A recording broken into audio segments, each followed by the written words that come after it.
All right, family. We live once again with the general. We got that five for you tonight. We're gonna be talking about the support Detroit had for South Africa in a lot of the cities, over 11 cities in the United States. That Mandela came over after he got out of prison and came over and got hella support from Black America.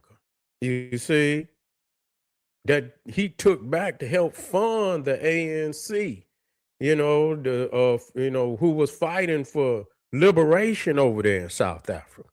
So we showing the support that we have for Africa. Detroit is one of them cities. Real talk. You feel what I'm saying? Black Mecca. You see, when he came to goddamn Detroit, he thought he was back in South Africa.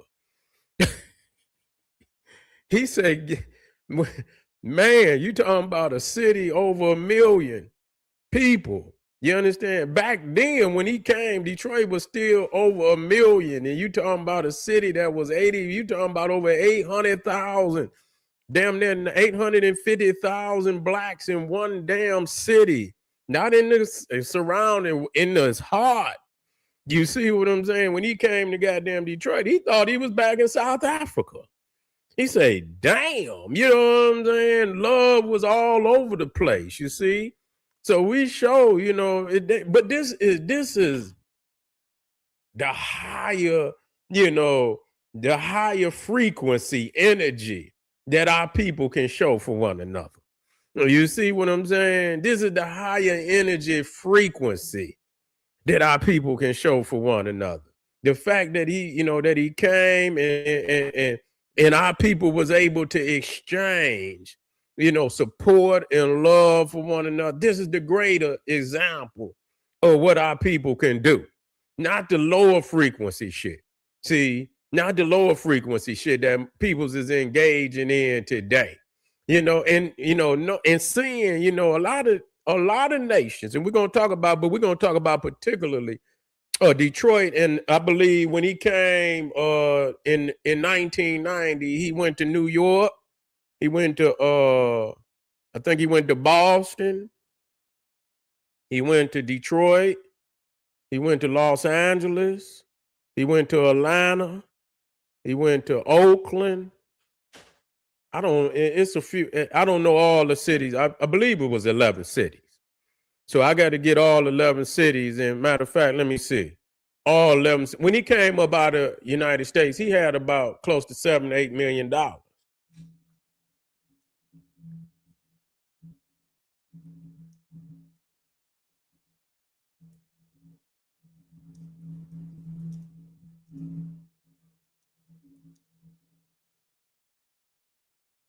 Let me see what cities he went to.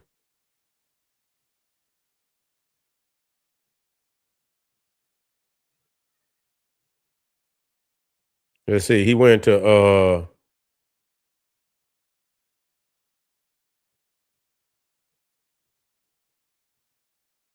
New York, Boston, D.C., Atlanta, Detroit, Los Angeles, Oakland, Miami.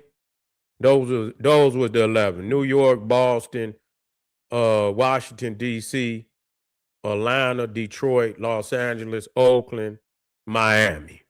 Yeah, so yeah, and so yeah, he came and got something like $7 million. Yeah, thank you, family.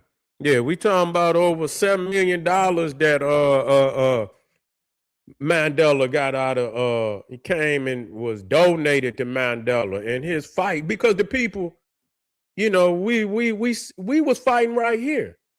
It's the same fight. It's just in a different part of the world. Same fight. Apartheid, Jim Crow. Yeah. Oh yeah, man. Winnie. Oh, we always celebrate Winnie Mandela. All day, every day. And we must say Winnie Mandela, because she was the grassroots leader when he was locked up. She was still out there on the grounds. You know what I'm saying? Still out there, putting in work.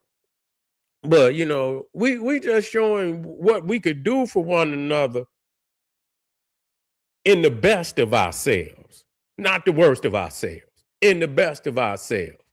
You know what I'm saying? And when we seen that, I still didn't like, how things went down, some of the things that went down, but I understand the process. I understand the process that you have to take steps, but keep making the steps. It seemed like we was making some small steps, one big step, but then we took some small steps, and then we stopped taking steps. We didn't take no more steps. You see, I didn't like the fact that the clerk became the vice president during, but that's okay because I knew he was gonna get rid of him eventually.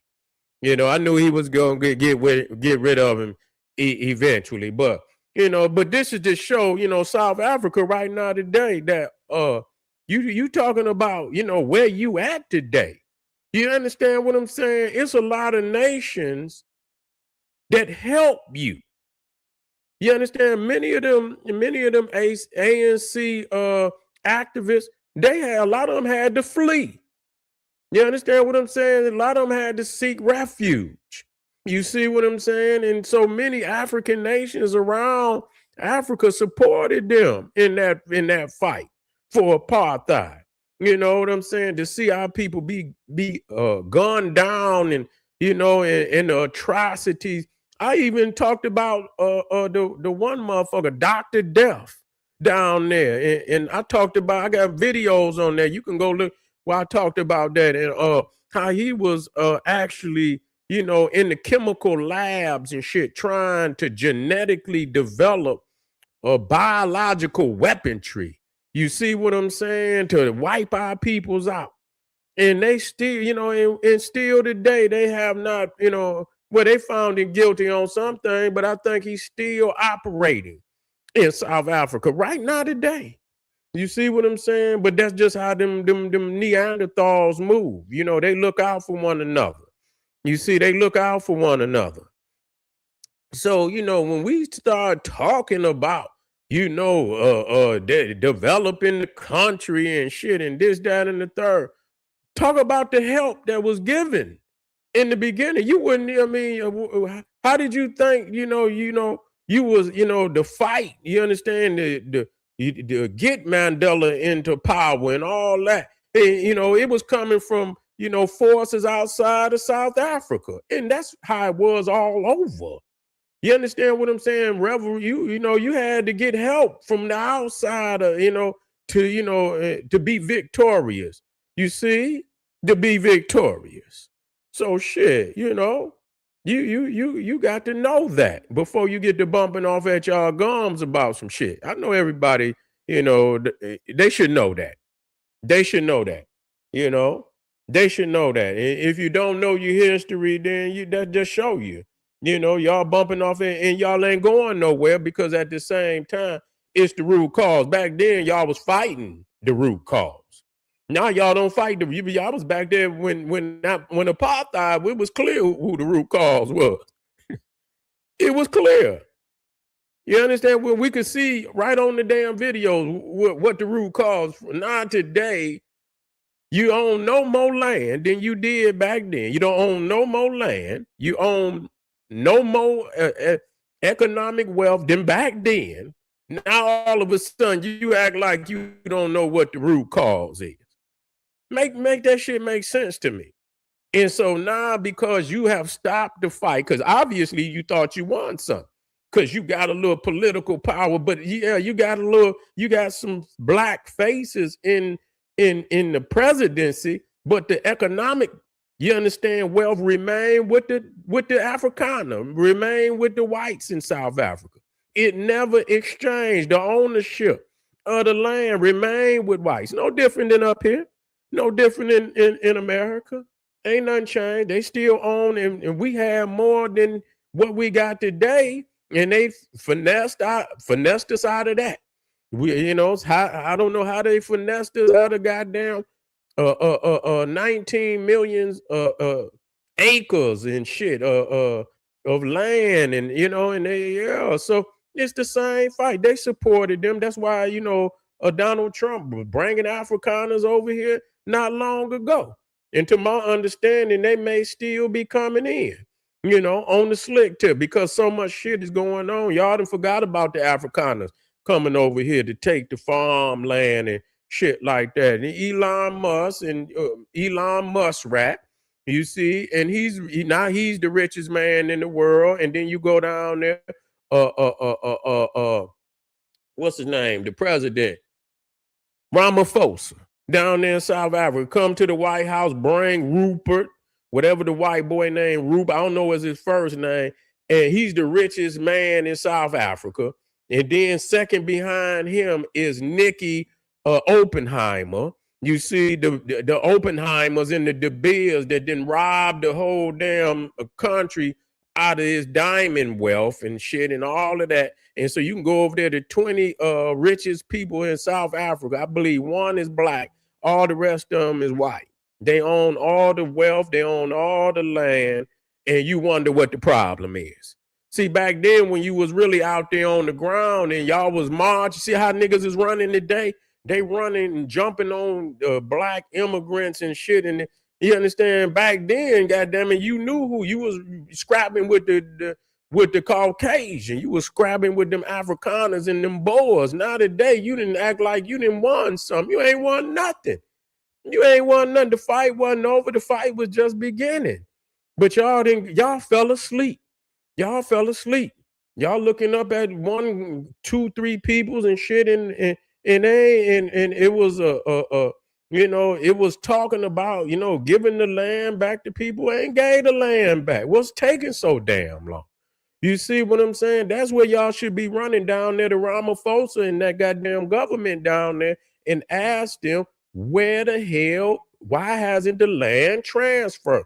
What is going on? You need to be farming. You need to be digging. See, they know the land. See, if they give you the land back, they know it's diamonds and gold and all that in the land. So they don't want to give you the land back because they know that's where it's at.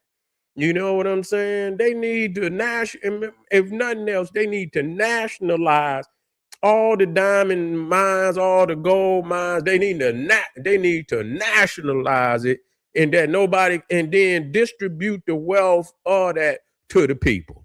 Straight up. You understand what I'm saying? Distribute it to the upliftment of the nation, infrastructure and everything else, and cut these people, every South African, a check. You understand what I'm saying? Until they could develop themselves, get themselves going, get the economy going. They need to nationalize all resources in South Africa. That's what they need to do. Fuck that. You know what I'm saying? Y'all not going to get no more wealth off of, and while the majority of the people is down there looking for a way out. I understand the frustration, but we can't go to issues and beat up people, beat up other African that's weak.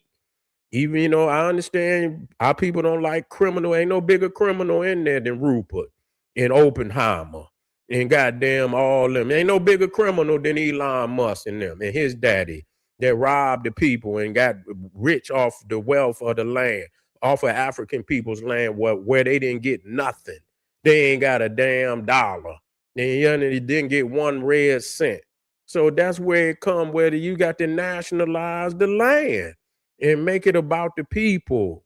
And you understand what I'm saying? Until you can get it developed where you can get economy in there, and then you can, get them some job, build the cities up, build the housing up, get our people out them damn slums and shit, build them some houses, build them some schools where they can teach their history and develop the minds, the young minds, to be ready for the next generation of jobs that's coming.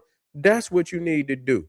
You understand what I'm saying? The people down there can't take no more. I understand the frustration, but they got to go to their higher self.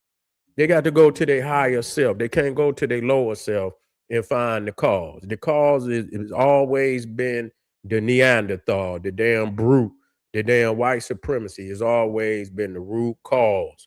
Y'all cannot be seen jumping on black people. I understand the criminality. I understand nobody wants criminality. You can run, you can enforce laws, you can enforce statutes, you can enforce policies without becoming and reverting to scumbag organizations, government scumbagness. Meaning you now you gonna turn on the the less the lesser. You understand, and take out all your energy on the lesser, and then have no smoke for the root cause. You cannot do that. But anyway, family, I appreciate y'all getting out here. Make sure y'all get over there to Patreon. We got that work over there. Go get it. There, he over in there with that D on. I mean, Adam and Eve, ancient vampirism exposed, evidence of the modern troglodyte. If y'all would have came over to SETI and got that work, you'll know what you're dealing with. You'll know what the root cause is. Get over there, get that work, and I'll see you in a minute, family. Black Power.